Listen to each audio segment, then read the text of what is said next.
Good morning, guys. How you doing? Welcome back to Football Digest Daily. My name is Nyash. I hope you're having a fantastic Monday. You've had a fantastic weekend. Let's check what has happened over the weekend because the football began on Friday. The last time I was here was on Friday doing the Matchweek Digest live alongside Jeff and Shearer on a fantastic show we had over there. I absolutely enjoyed it. Thank you so much for the two guys for coming through. So Arsenal was playing that night against Everton at 10 p.m. and we lost again, thanks to a howler from one of our players. As in, at Arsenal, it's always going to be a player fucking up. And over the seasons, over the months this season, it has always been either Xhaka or Luis, ama Cedric, because, he's been occasionally doing some shitty stuff. And now, on Friday, it was Leno. As in, what kind of goal was that to concede? Leno, bana. And Leno has been error-prone this season. I think Friday was the climax for his errors because he's done some crazy errors this season. His passing of the ball has not been good, to be honest, and it just didn't help us. Another thing that did not help us is the choosing of the coach, the picking of that lineup by Arteta. Look, as much as Arsenal has been shade of which some is due to Arteta, and it's not all of them, I feel like Arteta has played a role in us being terrible this season, especially in the league. Makosa mengi si yake, but akona makosa pia yeye.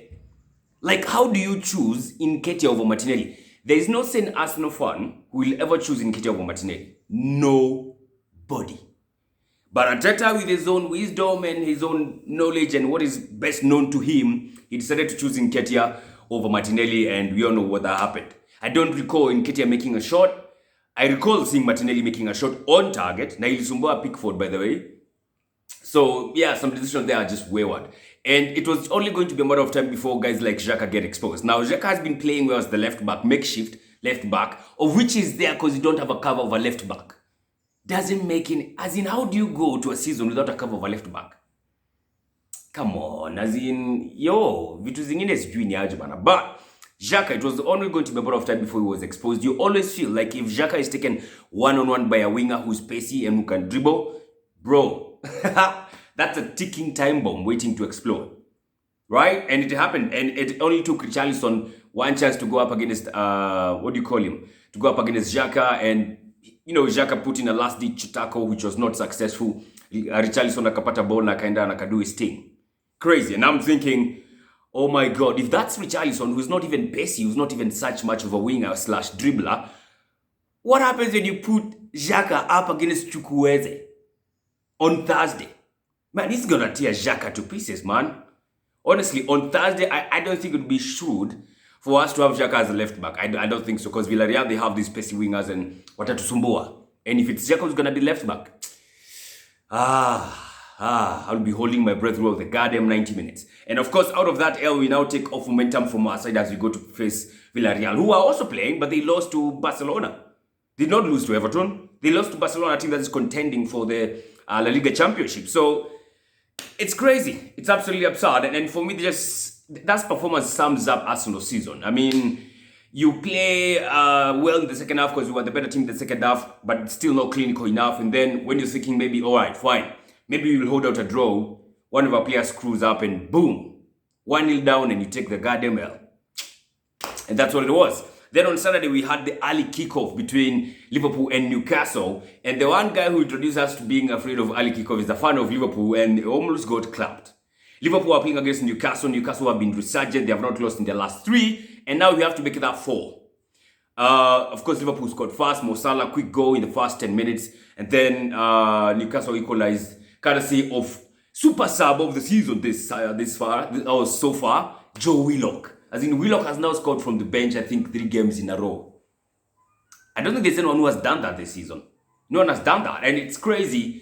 There was also a goal that Newcastle had that was disallowed before the equalizer. And that was so unfair. And some of these things just have to be amended, Bana. Callum Wilson apparently handled the ball when he was going to score. And I'm like, how the hell is he supposed to move his hand when he's in such a position?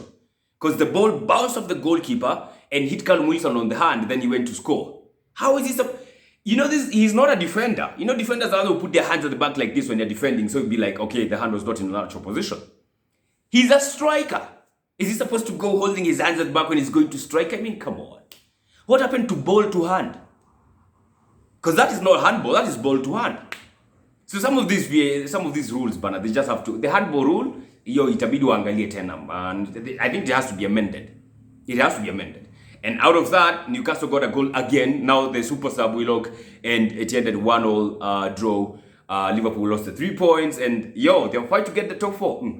Liverpool next season wako Europa, wallahi, I swear to God.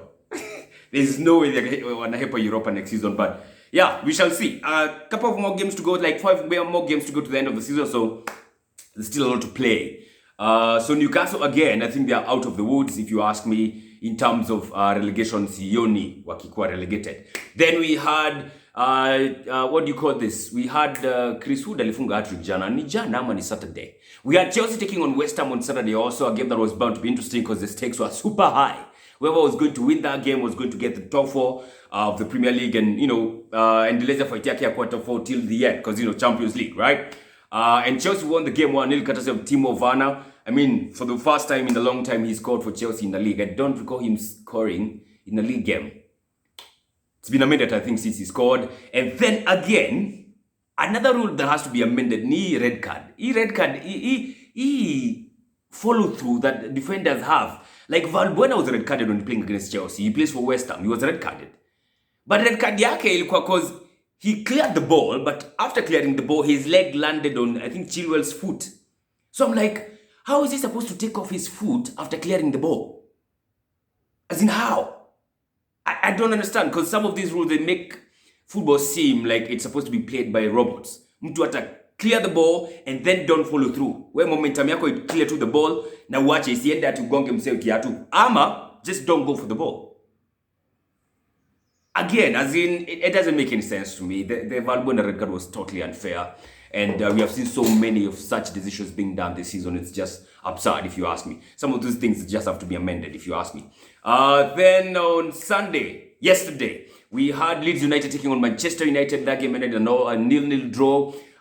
Before then, Wolves were torn to shreds by Burnley. I have never seen Burnley so good in a game. Wolves, I don't know what's happening with Wolves this season. Just Stricani Jimenez impact, they have just been off this season. Totally off. I don't... Squeezy chenye wanashinda ni kupiga tu hizi teams ziko chini. Akina Sheffield and such. But it's just terrible over there, man. So they got clapped 4-0. Chris Wood with the hat-trick. And he actually had a hat-trick and an assist. And again, I'm waiting to see kwa FPL, someone who had Chris Wood as the captain, like I'm triple captain.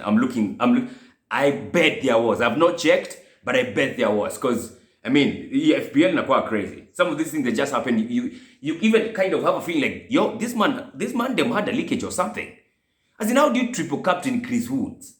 And then Mandem goes and scores a hat-trick against Wolves. Aye, come on, man. But I shall see. Nitaangalia nitaona. There's still one more game to go for Matchweek 33. We have Crystal Palace taking on Leicester at King Power Stadium. So that's the last game to be played in Matchweek 33. Then we get into the Champions League and the Europa League, of course. Because Tuesday, Wednesday, we have semi-final ties going down. And on Thursday, of course, we have the Europa League, yeah? So we're going to be waiting to see PSG versus Man City on Wednesday. On Tuesday, we have Madrid versus Chelsea. Itakuwa ya kukata na shoka hiyo. I'm going to be looking forward to that one. Then, of course, on Thursday, we have Arsenal versus Villarreal and United versus AS Roma. That's going to be dope. So the stakes are high. Crunch time is here. Arsenal, we shall be looking to see exactly what we're gonna be doing on Thursday, because hey, nikubaya.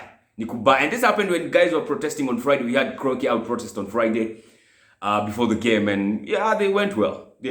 Let's see. I think for me, the only way Kroenke can appease Arsenal fans, especially those who are angered by the Super League move, is by making proper investments. Just go buy players for these guys, Bana. Just go invest proper chums in this club. And maybe these guys will be happy, because anything less than that. And Arteta also, if you don't win the Europa League, kutakuwa kubaya for you. But yeah, I don't think you'll be fired though. But we shall see. We had by the Aston Villa versus West Brom. The last game played on Sunday, 2-2 draw. West Brom could have actually won that game. Why not for the howler between the goalkeeper and the defenders? As in, what was that? All John Stone had to do is go grab the goddamn ball. Lakini alizubaa, and out of kuzubaa, Davies equalized for Aston Villa, and ikatoka ikiwa 2-2. And yeah, West Brom, I honestly don't think they're going to get out of this relegation battle. I don't think they win it. I think they'll lose. Yeah, I think they will lose. So that's what's up. This weekend we also had Watford getting promoted back to the Premier League. They won I think they're the number 2 team. They confirmed their second position in the Championship. So they're gonna be joining what do you call them? Norwich City. So Norwich City and Watford are back in the big league next season. So it's gonna be interesting to see what exactly is gonna be popping there. Man City won the Carabao Cup for the 4th time in a row. Wapewa tu hiyo Carabao Cup waweke ikuwe ni yao. I mean, hii kitu clearly it's theirs. It's theirs to win, you know. They were beating Chelsea, they were beating Tottenham yesterday. They won that game 1-0. Tighter game, to be honest. There were fans on the ground, in the stadium, and that was honestly, that was good to see. It was good to see the fans coming back, and you know, at least see wengi hata hiyo kiasi ilikuwa tu sawa. And Man City now have won the cup 4 times in a row, man. They are the kings of Carabao Cup. They are Carabao Cup FC. You know? So that's exactly what crumbled or what popped this weekend. That's what the cookie had to. That's what the cookie crumbled. That's how the cookie crumbled this weekend. Then there's this thing I've seen the Premier League and the FA and the Women League in England. They're gonna be boycotting social media from 30th April. That is this coming Friday till Monday. Throughout the whole match week, they'll be off social media on their Instagram, on Twitter and Facebook accounts because they want to hold these social media guys accountable. As in, something has to be done more than it's already being done to curb racism in these accounts or in these platforms because it's a bit too much. And I think that's a good move by the Premier League and all these other associations. So let's wait up and see if the platforms are going to react in any way. Facebook, Twitter, kama watakuwa na any reaction after that, and if they're going to have to change or amend their ways of doing things. Because, the amount of racism that is being thrown around these platforms is just insane. Absolutely insane. Something else, my FPL squad is as shitty as fuck. Speaking of when I was talking of Chris Woods and guys triple captaining him, I forgot to make amends. I forgot to make changes because I had 5 players from both Spurs and Man City. I had 3 players from Man City and 2 from Spurs. Na sikuwatoa. Yeah, needless to say, I am totally in the mud this season as far as the FPL goes. It's just crazy to see, man. Absolutely crazy. Absolutely crazy. All right, so that's what's up.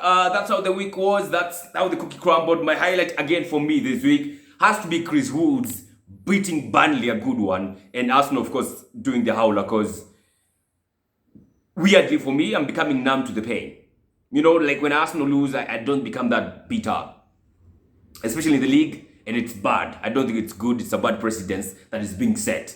So, yes, that was my highlight of the week. I would love to know what was yours. Let's wait up and see what's going to be popping over the week as we get to the Champions League last 4 and the Europa League last 4. Na hapa ndipo uzito iko sasa.